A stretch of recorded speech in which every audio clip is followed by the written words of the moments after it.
Welcome to webinar 2, where we're going to have a look at some strategies on how to manage behaviours when they're coming out at the top of the iceberg, let's say, behaviours of concern. So we're going to look at principles of conflict management, some communication skills to use. We're going to look at some disability legislation because that's going to appear in assessment question along with restrictive practice. And we're going to remind you how to refer people on for to receive help from other services. We have been through referrals before, but we always review it. Okay, first up. Principles for conflict management. Now, please remember there's also crisis steps outlined in your learner guide, so have a look at those. But the principles for conflict management, when someone's behaviour, let's just say they're in an episode of being really angry, okay? There's a few different things that you can do or say, okay? But the number one thing is you must be genuine and real, okay? People know when you're not being genuine and real. Open, honest, listen is the best advice I can give to you. When someone is really angry, let them vent, okay? Because you'll find if you let them vent, eventually they will run out of steam, because they're not used to being listened to. They might have people going, yeah, well, you thought that and did it. And by you talking back, you're only escalating the situation. And you don't want to do that. You just want the person to be calm. But so let them go. But while you're letting them go, listen to what they're saying. Watch what they're doing. Obviously, if they're hurting someone or something, you're not going to let that go. You have to help the person. But I'm talking when the person is just so angry and they're just going off, just listen. What is the, and look at the behaviour. Remember, behaviour tells us something. And what are the words that are going with that behaviour? Okay, because we want to really listen, because a lot of it will be just the angriness. But you want to listen for the key words of what they're super angry about, if it comes out. And then once they've vented, don't interrupt, let them vent. Okay, and this is the same with angry customers, angry this, angry that. Then once they've calmed down, and they will eventually, they'll run out of steam, then reflect back to them what you've heard them say. You know, I can see you're really angry. I can understand why you're angry. You've got to validate their feelings, okay? People just want their feelings validated. You've had a rough trot, or you've had what's happened to you is not right. You know, everyone will have their same. You're reflecting back that you're validating whatever they're feeling, because what they're feeling is real, okay? And it's not right what's going on. So you want to hear, but so you reflect back, and the reason you reflect back because you want to know if you're right or not. Okay, and this is only once the person has calmed down, and then if you can, you would try and get them to come into another room if it was in the waiting room, away from other people, etc. But and you've got to be non-judgmental. Okay, if you really want to help people, you have to be. But the good thing is that community service usually attracts people who have been through a rough time in their lives anyway, and they want to give back, and want to be non-judgmental, etc. Be unconditional positive regard. It doesn't matter what they do or say. You treat them with respect, the person, and positive. People must feel valued. If they don't feel valued, they're not going to talk to you. Okay? And you can't help people if you don't peel the layers off the onion, so to speak. And empathy. Listen, what are they saying? What's it like to walk in their shoes? Now, empathy is different from sympathy. Empathy doesn't mean you start crying with the person about what's going on for them, but you want to put yourself in your shoes. You will never, ever know what it's really like to be in someone's shoes, right? Because you'd have to be in the same position, thinking, feeling like the iceberg. But you can listen from their perspective as to what is going on and think how it feels in their shoes. Okay, so please look also at the crisis steps in the learner guide to help you with strategies, because you're going to need them for your assessment tasks. Now, communication skills, I touched on some then, but remember, you do not want to add to the problem. So don't go doing any of these things. Don't overreact. Don't be aggressive, and don't be the authoritarian, meaning you stop that right now. Okay, like parents would do with a child. Don't criticize the person. Don't threaten the person. Don't minimize what they're experiencing. If it was minimal what they're experiencing, they wouldn't be displaying the behaviour they are. Remember that. Don't argue with them. You won't win. I'm sure you've all experienced that. You will not win. You need to let them go. You need to let them vent. You need to hear them out. And it can be difficult. I'm not saying it's easy, but eventually the steam will get out of their system. And that's when you can get to the real root of the problem.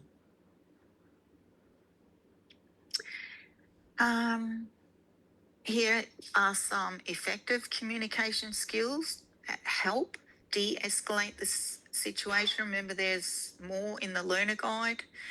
Validating people's feelings, calm tone of voice. Okay, you're not yelling at them. You're staying calm. The number one thing is calm, and breathing helps with that. Even if you've got to stand there and count your breathing and don't say anything, because breathing calms the body down and it calms the emotions down. Actually, I've noticed I've said calm a few times in this PowerPoint. Look, calm tone of voice, stay calm, remain calm. I obviously had calm in my mind. Open questions, well, that's when they've finished saying whatever they're upset about. When I say don't react, I mean don't ignore it, but don't react straight away. Let them have the floor, so to speak. And then after they think, you really want to invite them to discuss it further, what's happening with them. And if they feel that you're being non-judgmental, that you really do want to help and you care for them and they're valued, you've got half a chance of them perhaps discussing their thoughts and feelings with you. Okay? Please remember that when people are in crisis, their behaviour is unpredictable. Okay, that's for any of us in a crisis. Because people can't think straight, they're ruled by their emotions. And if you're ruled by your emotions, hence the behaviour comes out. Okay, so if you're in jeopardy of safety, such as if the person is being violent in the office situation, please move away. You've got to maintain a safe space. Then you remain calm. Like I said, take your deep breaths to help you stay calm, because you're going to need to think on your feet. Okay? Then the next thing you do is scan the room. They won't know what you're doing because they're too in the heat at the moment. But scan the room, and what you're doing is you're looking around for anything that can be used as a weapon. Look, in all honesty, anything can be used as a weapon if you really want it to be, even a pen. Okay? But look around. Look, even a chair can be used as a weapon. Anything can be used as a weapon, but that's what you're supposed to do anyway. Just scan the room. If there's anything close to them, then just, discreetly move it away, or if you think you shouldn't go near it, but just keep your eye if the person moves near that, okay? Like I said before, allow the person to speak, or rant, I should say. Don't interrupt them. Listen to their story. Just remember, when you're taking your deep breaths, behaviour tells you something. Behaviour tells me something. Okay, just remember that. Because our first thing we want to do as a human is argue back or withdraw.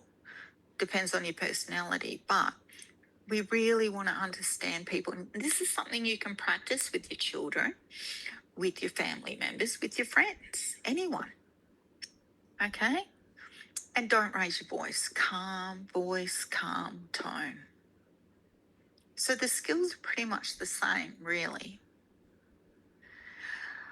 We'll just go through the disability legislation, and there's a lot of strategies in your learner guide. That's why I'm not going over too many here. The disability legislation, because you've got an assessment question, I just wanted to outline it.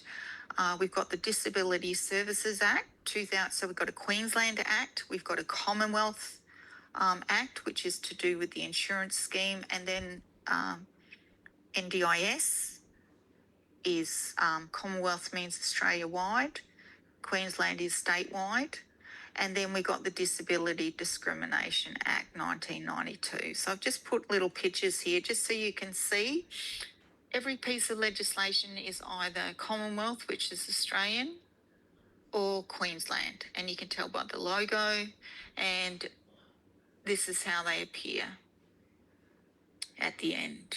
Okay, and if you have to cite legislation, please remember your capital letters, and you must cite the name. Don't forget the word act and the year. Okay, you're supposed to put this on the end, but it's okay if you forget that. But capital letters, really important, and the year and the word act. So here's 3 to choose from to help you. Also wanted to talk about restrictive practice, because you have a question on restrictive practice in your assessment, and that's in relation to people with disabilities, okay? Or it even can be with like aged care or anyone really. But many, many years ago, they used to use unlawful means. Well, they were probably lawful at the time, like straitjackets and things like that, and chaining people up. We're talking many, many years ago. However, restrictive practice means any practice that restricts the person's rights or their freedom to move around with a disability. That's its main. It's restrictive practice with people with disabilities. And disability is classed as like a physical disability, or intellectual, mental health is classed as a disability. Okay. So unregulated restrictive practices are illegal. Like I said, years ago, people used to be chained up, locked in rooms for days, or straitjackets. They're all illegal practices. You can't do that. There's now authorised restrictive practices. However, in these being authorised, they must also be used as a last resort, because people have a human right to be free and not used as locked up and things like that. Okay? So regulated, authorised, I've put restrictive practice. Oh, here we go. Comply with human rights. I've written it there. I've given you some examples of what regulated restrictive practices can be used, and a lot of the time they can be used for people's safety, okay, with people with disabilities, or even seclusion, time out in a locked room, okay. Chemical restraint, that just means medication or injections, some type of chemical. This is prescribed by a GP, and it's only used in certain situations or behaviours. It might be used to calm people, but can only be used, it can't be used on a full-time basis. unless, of course, the person has a severe illness of some type. But chemical restraint can be used, but only in certain, and there'd be a whole pile of paperwork to do with this as to, who can inject, what the medication is, etc., and it needs to be reviewed. Mechanical restraint refers to anything that you use to restrain people, such as gloves, helmet, people putting helmets on their head to prevent self-harm, etc. Okay. Physical restraints are things like just holding someone's hand so they're not hitting themselves, a bit like this picture up here. And environmental restraint just means locking up anything in the environment, not to do with the person. Like, for instance, let's say there's things that the person shouldn't have access to in a fridge or a cupboard, so that's locked up at certain times to prevent access. There could be various reasons with people with disabilities, etc., as to why there could be a range of why these practices are used, but even these particular practices must be used as a last resort. Okay, so I just want to explain that. Oops. And referring on, just make sure I didn't miss anything. No, referring on is where we need to refer a person on. Our service can't help them, so we need to find a service that will help the person. It's called referring the person on.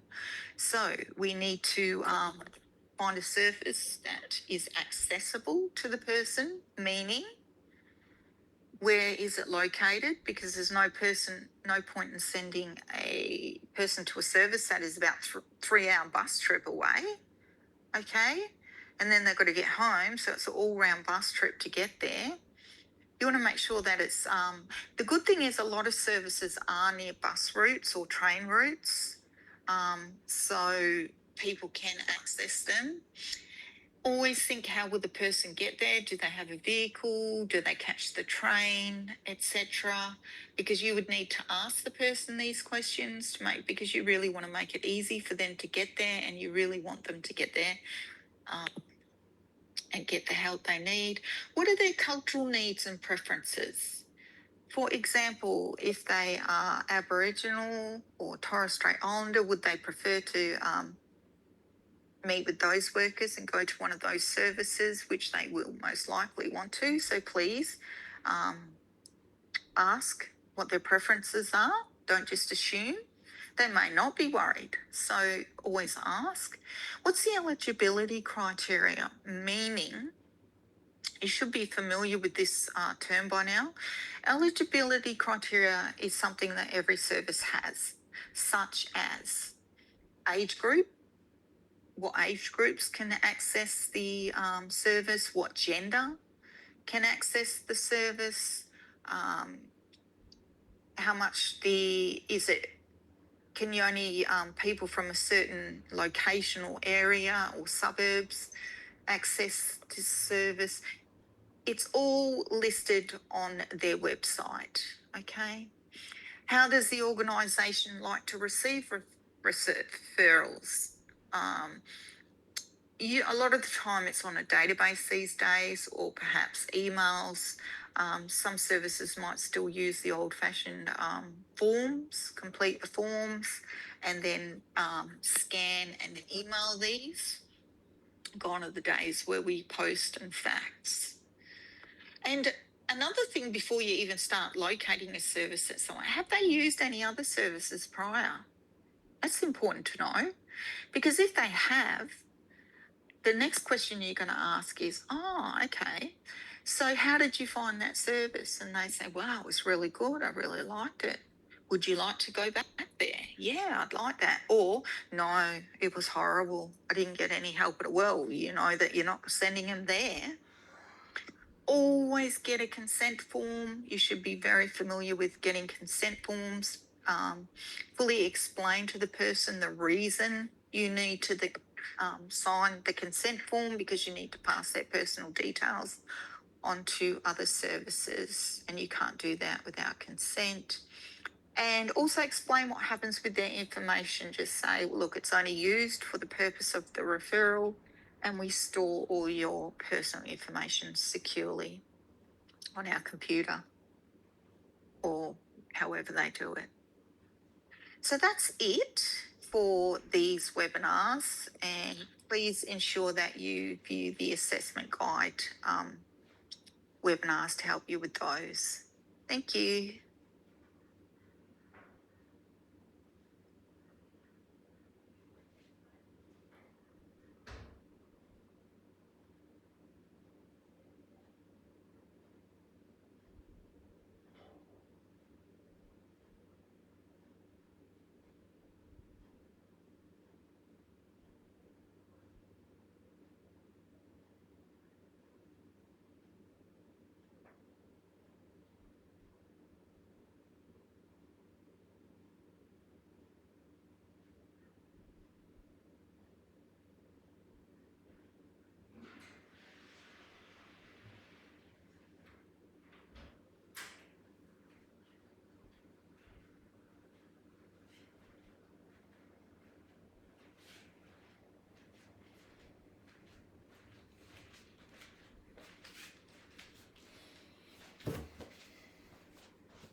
Welcome to webinar 2.